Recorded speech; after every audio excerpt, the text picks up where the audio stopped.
experience cleaning Catalina Island.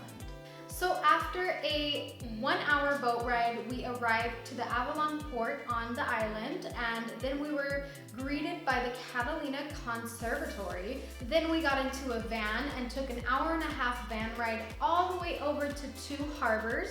So during the van ride, the tour guides were explaining to us what we're looking for and what we will be cleaning up and why we're cleaning it up. So basically anything that was big was actually cosmetic. We were really looking for the little small pieces of plastic and trash.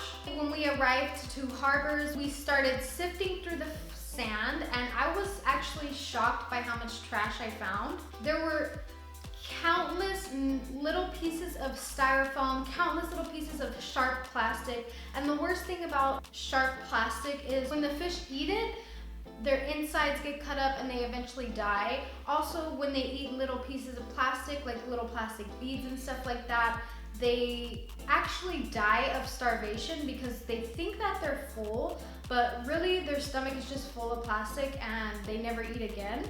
We also found plastic straws, toothbrushes, which really shocked me. You guys know I'm a dental assistant, and I have heard that the dental industry puts out like millions of tons of trash every year, and a lot of styrofoam. So for your information, styrofoam never decomposes, it only shrinks. So there were so many little pieces of styrofoam. I was just picking them out. And I even found a whole plastic comb.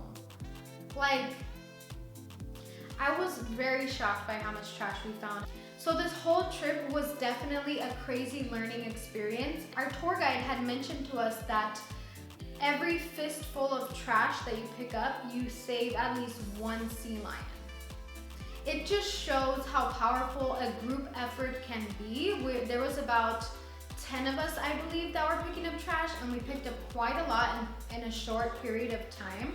So I definitely recommend trying this out if you are from the West Coast. That's pretty much it for the experience that I had there. It was really amazing, and I would definitely 100% do it again. I'm gonna link everything below so you guys can check it out. I hope you guys enjoyed this video, and I will definitely see you in the next one. Don't forget to follow me on all my social medias, like, comment, and subscribe, and I'll see you